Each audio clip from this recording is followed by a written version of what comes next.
Welcome to Roundtable Decision. In today's video, I'm covering propaganda with mass media and how mass media has become very propaganda-ish.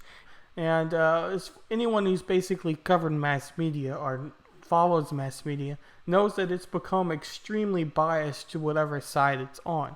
And this bias has caused several trouble in the information and what news stories are following because they want to push an agenda rather than what's actually there. So to start with, I was going to read the definition of propaganda. Information, especially of a biased or misleading nature, used to promote or publicize a particular political cause or point of view. And just some general propaganda examples are Hitler in World War II, when he used all of his propagandas to influence the population of Germany and the Germany soldiers to commit the terrible acts that happened. And mass media or mass medium is, the definition is any of the means of communication as television or newspapers that reach a very large number of people.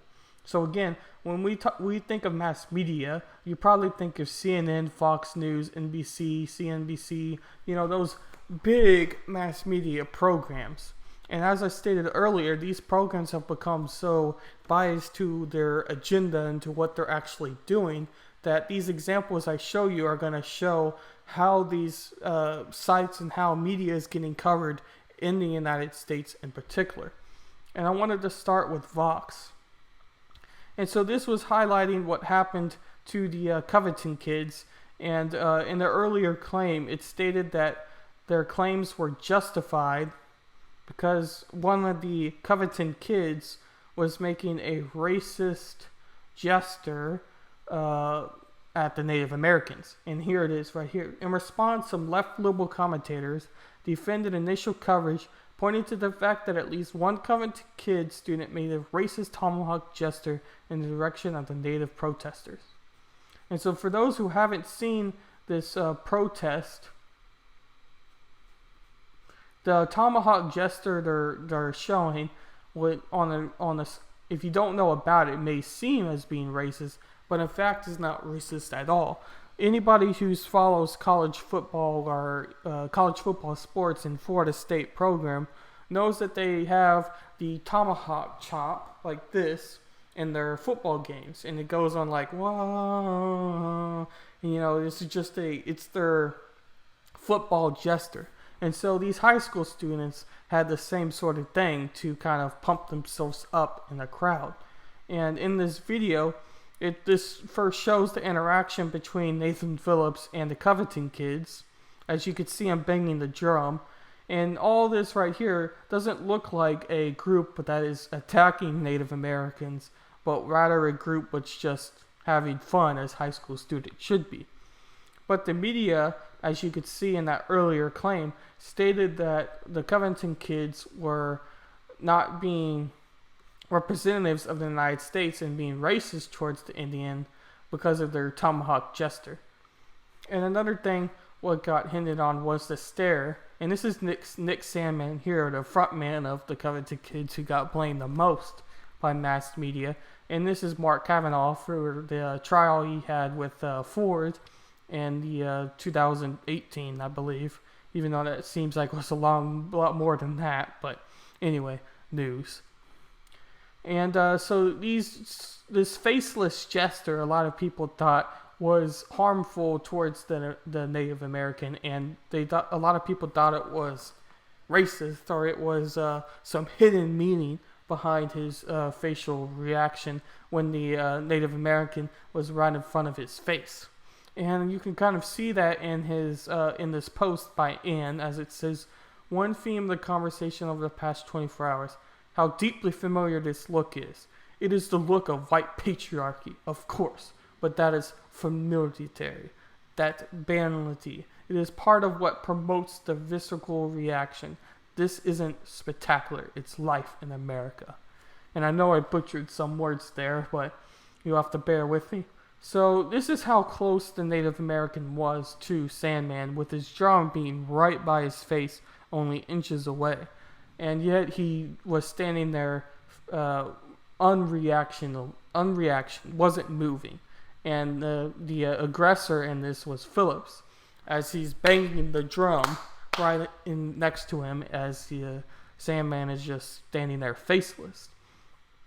So this brings up the question of how did mass media go from there? So this news site, which is a think piece, but I thought it hinted on a lot of what the gestures of what mass media was covering them in this headline.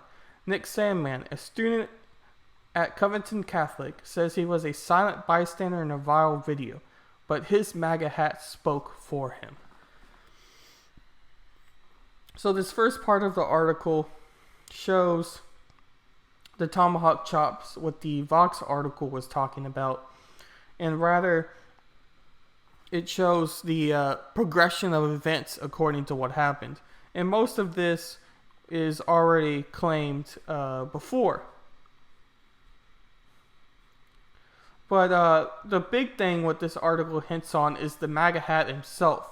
So although he was unreactionable, this MAGA hat spoke for him. Remember what MAGA means. Make America great again. It is a call for America. Without all people Trump's desires and all the good old days, that doesn't happen because they used to treat them very rough. He smeared at a rally in North Carolina, encouraging his supporters to attack protesters. America was great when Trump fans couldn't hurt others, especially non-white others, with impurity. Phillips said that when he was in the crowd, he felt like the students wanted to have freedom to rip me apart. That may not have been the message Sandman wanted to convey, but in the moment, but it's nothingness, a responsible interpretation of the hat he chose to put on. So again, they're putting the blame on Sandman as being the responsible action of him wearing a hat that is the reason why he got blamed for the events of what happened. And for this video, I was wearing a Cubs hat. This shows that I have support for a baseball team of the Cubs. And the Cubs are of me wearing this hat, and I show support for the Cubs. It means that I obviously root for the Cubs. So him having the MAGA hat means that he roots for Trump and he roots for a better America. And these leftist media approaches automatically when he's wearing his hat think that Trump is bad, and therefore this man has to be bad for wearing his hat to want to make America better. Although this logic doesn't make sense, this is the approach of what these mass media sites were saying in the aftermath of the Covington Kids event, what just recently happened when these articles were made. And obviously this led to the Covington Kid himself wanting to sue these mass media sites and sue some direct people on Twitter. And the people we wanted to sue on Twitter were people who were ultimately doxing him under Twitter and giving out his address or wanting him to die in some horrible way. And also I'll read this first article here. The Covington Kid is on Tuesday, his family, Nicholas Sandman, the Covington Catholic High School teenager who standoff with Native American activist Nathan Phillips, went viral last month, filed a lawsuit against the Washington Post for engaging in a modern-day form of McCarthyism. I hope I pronounced that right. As they say, the paper intentionally describes Sandman as the antagonizer. More specifically, the family's attorney accused the Post of defaming for portraying Sandman as engaged in acts of racism by swarming Phillips, blocking his exit away from the students, and otherwise engaging in racist misconduct. So obviously in those videos I've showed you, you can see that Nathan Phillips was the one who walked up to Sandman and was the aggressor with having the drum right next to his face. And sources and blue check marks on Twitter and CNN and other mass media sites automatically said that this Sandman, this white guy with a Trump hat, was the aggressor and not Phillips. So with them deflaming and demoralizing Sandman himself, he decided that he was going to take a lawsuit at these mass media for the wrongful acts they had towards him. And this is what comes from this article, what kind of furthers that point by the American Conservative, what says, the Covington Catholic kids take the gloves off. and essentially just states what we've already known, that they are following a lawsuit back at these mass media companies. But I thought I would attach this article as well as the last one to kind of give a more modern view on what happened from the situation and how wrong the mass media was in covering the situation, that now they're turning that over, and now the aggressor, who wasn't the aggressor, is now attacking in a lawsuit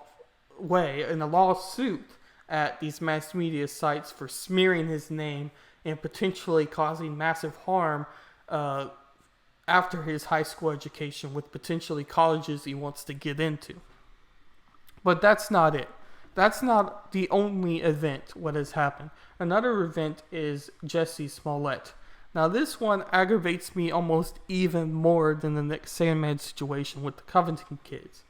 So Jussie Smollett's claims, as I have the timeline here, was essentially that, let's start here. So remember when in Chicago the temperatures were the coldest they've ever been? And across the entire United States, even in the South, in Texas where I live, it was colder than usual. It was a abnormal weather event. So Mr. Jussie Smollett here decides that he was going to go out in this event at 2 a.m. near his apartment in Chicago, as it states here. And then he says that he then gets attacked with an unknown chemical substance, possibly bleach, and wrapped a rope around his neck. He told the police in a follow-up interview. So he says that he gets attacked in this historically cold event. And from this timeline it doesn't say, but another funny fact about Jussie Smollett is that although he was attacked, he still somehow managed to have his Subway sandwich. If you're going to get attacked and mugged, I don't think your Subway sandwich is going to last. So that was the first sign to the average American person that something was wrong with what Jussie Smollett was saying. Yet the mass media went all over it.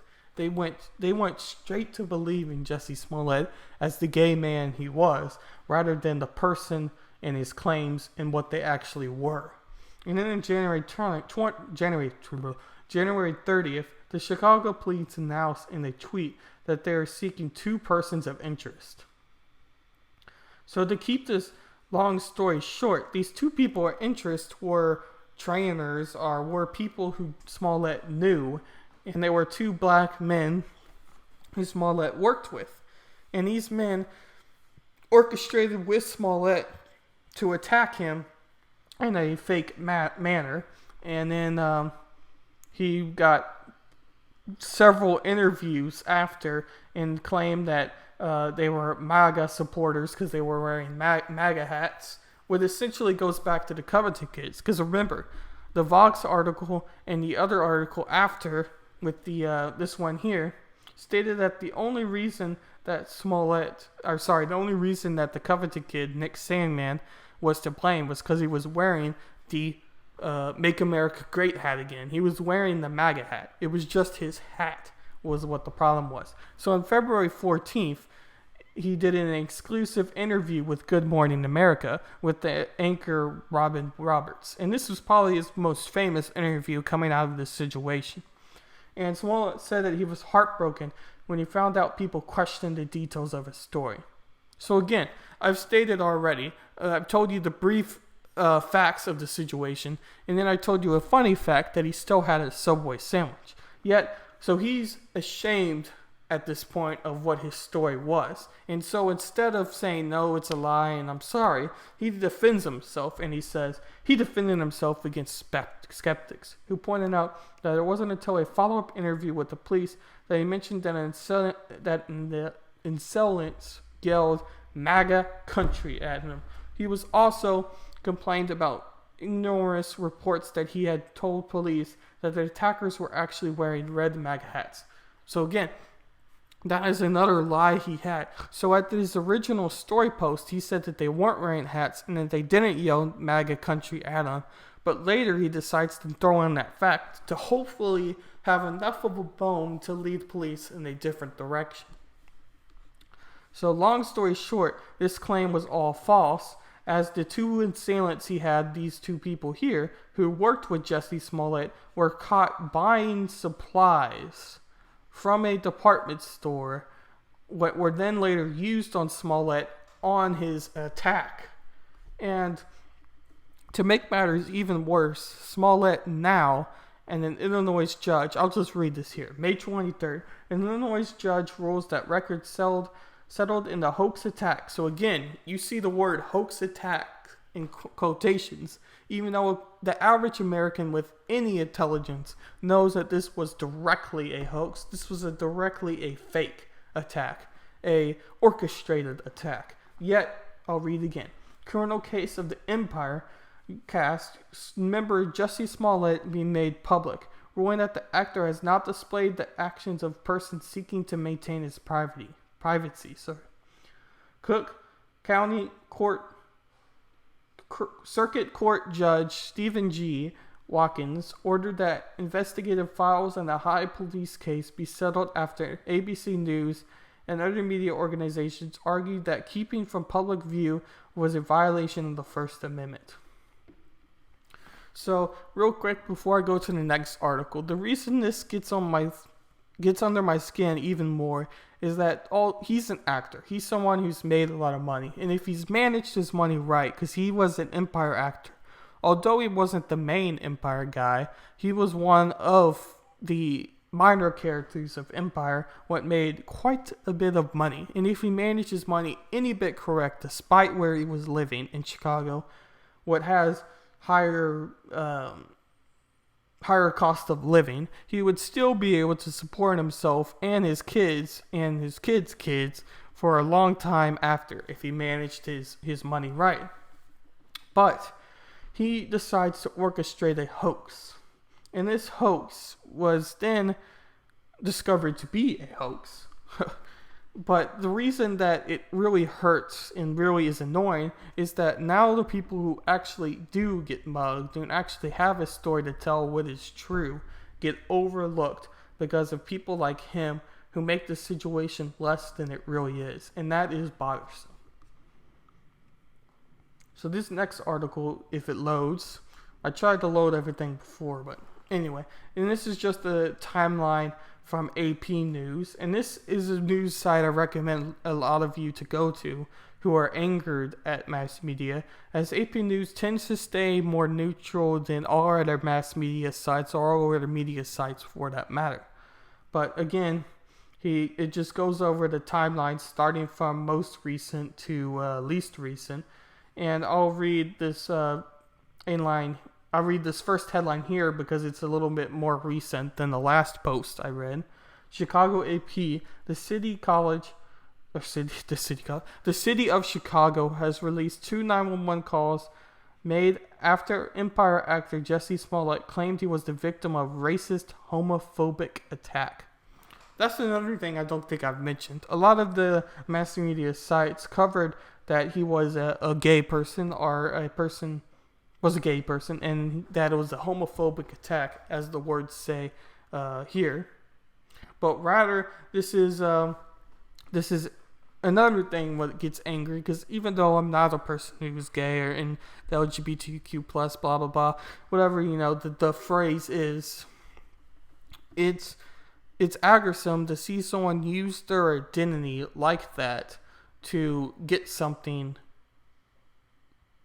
what they shouldn't be getting. And for this instance, getting a false claim of being attacked and using that to your advantage. And that is something what many people in the LGBTQ plus and outside of that were mad at him for using. Because you can't use your identity of being gay or your sexual identity of being gay to further yourself in that way. And that is just aggravating. So this next one is one what kind of sums it all up and really brings sadness to anybody who has any hope in mass media being able to correct itself. And that is with the CNN Journalist of the Year. So the guy who won the CNN Journalist of the Year, from the top editor, Ulrich Feature, and I know I butchered that. Woo. Anyway, he was a German author.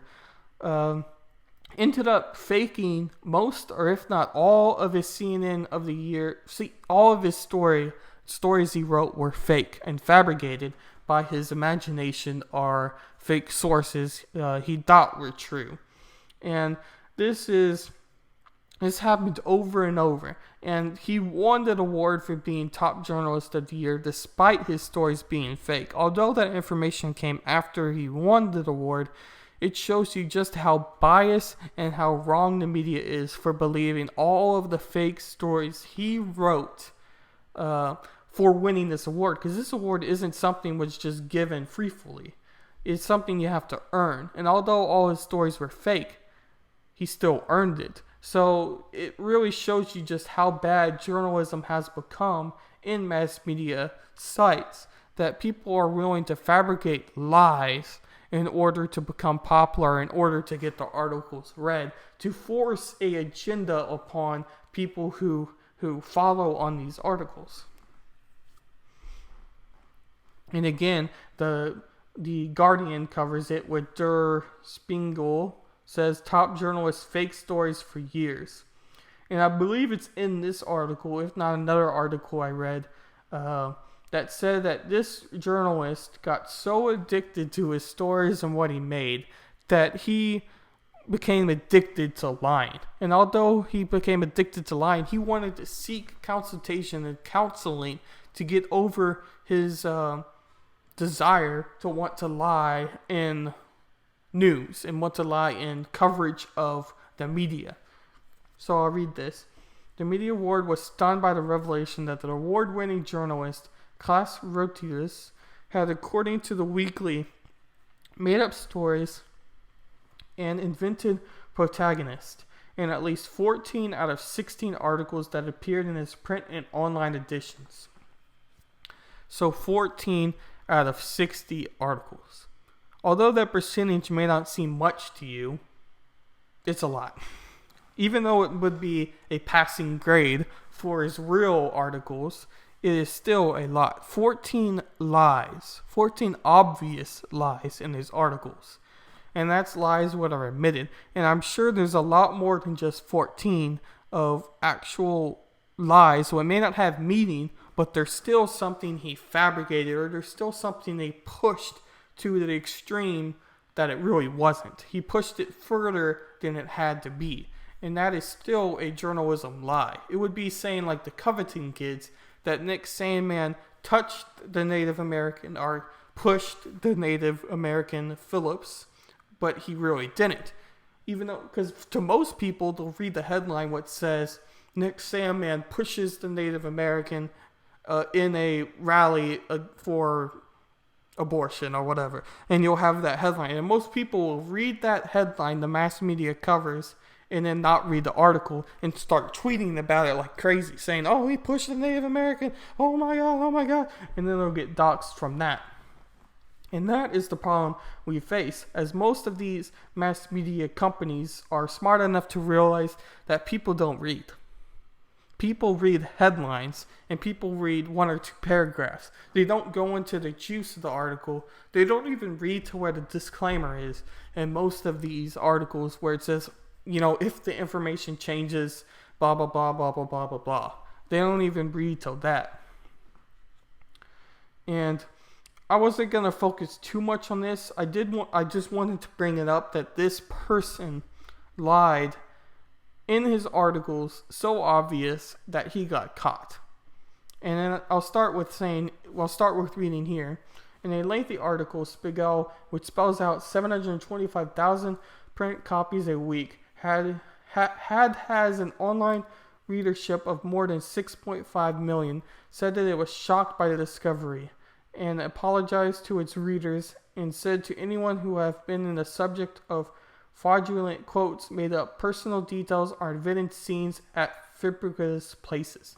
Boom, right there. Made up personal details or invented scenes. So for any journalist what wants to be journalists in the pure sense of the word, where they cover all sides of the story. Something I aspire to be. Even though I'm not going to be a journalist, it's something I want my videos to be. I want my videos to cover every side or all sides to each story and to be as factual as possible. So fabricating personal details and inventing scenes is the exact opposite of what journalism needs to be. Yet, he did it, and he did it so obvious that he got caught. Again, as I said before. And he even had a story about Colin Kaepernick, what was fake. And it's just an example what was highlighted in the article and has a direct link to the lie of the Colin Kaepernick. And then this headline from the Washington Post reads, "When the news really is fake, German reporter admits fabricating coverage at leading news magazine." So again, you could see that, and I'm not going to read through this because we've kind of already heard the information. And I will link this article to the information in my video. The next thing I wanted to cover is Carlos and Steven Crowder's debate for free speech over YouTube. And this is an event called the Vox, I can't think of the word now. Vox Apocalypse, or I know I pronounced that wrong. But essentially, I'll just read you the facts. I can't remember the phrase right now. But essentially, it is Vox and Steven Crowder, with essentially Carlos being the person from Vox who is going after Steven Crowder for things he said about Mesa and his unfairness to the LGBTQ plus community during Pride Month of this month. And essentially it goes as Carlos composing a video of two clips and several of Steven Crowder blatantly attacking the LGBTQ plus community and Maza directly. And then Steven Crowder comes back and says, "No, this is wrong. This is not what I did." The first one was a video, and it wasn't transphobia because it had Blair White, and we were talking about transgenderism. And for those who don't know who Blair White is, Blair White herself is a transgender. So, boom. And then the second one was another thing. And then YouTube, at first, favors on Steven Crowder's side, telling Carlos essentially that Steven Crowder did no wrong, and we will keep our eye at Steven Crowder to make sure it doesn't go any further than he has. But Carlos wasn't happy with that, because he said that he was attacking his lispy queer, or his lispy speech of mannerism. So essentially later, YouTube then bans Steven Crowder from their platform. Or sorry, not bans, but demonetizes Steven Crowder from the platform. So essentially, Steven Crowder can still publish YouTube videos. It's just they won't be able to make any money off of his videos. So essentially, it is a banning of a channel, because if your channel does get demonetized, you're essentially only doing it for fun. And Steven Crowder might be doing it for fun, but he's a businessman, and this is how he makes a living. So to a YouTuber who's not like Steven Crowder, who does make money off of YouTube, getting demonetized is pretty much getting your channel banned from the platform. And I'm going to cover this situation in depth in a video soon, what I hope to have out tomorrow, about going over the details from start to finish, or at least the start to where it is now, over the situation. But before I go, I wanted to do a quick little